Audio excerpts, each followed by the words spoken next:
36 വർഷമായിടാ വെൻസേ ഞാൻ പോലീസിൽ. ഇതിനിടയിൽ പുറത്ത് അറിയുന്നതും അറിയാത്തതുമായ പല ചെറ്റത്തരങ്ങളും ഞാൻ ചെയ്തിട്ടുണ്ട്. പക്ഷെ അതിനൊന്നും എനിക്ക് ഒരു റിഗ്രറ്റും ഇല്ലടാ.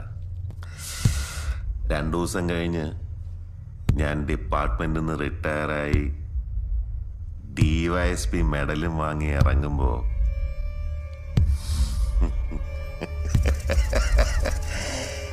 ജോർജ് സാറ് പഴയ ജോർജ് സാറ് തന്നെയാണ്. നീ ആരെയാണ് ഈ പേടിപ്പിക്കുന്നേ? എന്നെ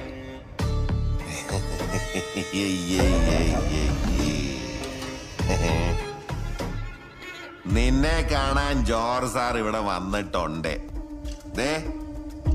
നിന്റെ മുമ്പിൽ ജോർജ് സാർ ഇങ്ങനെ നിൽക്കുന്നുണ്ടേലേ, നീ ജോർജ് സാറിനെ ഇനിയും കുറെ അറിയാനുണ്ട്.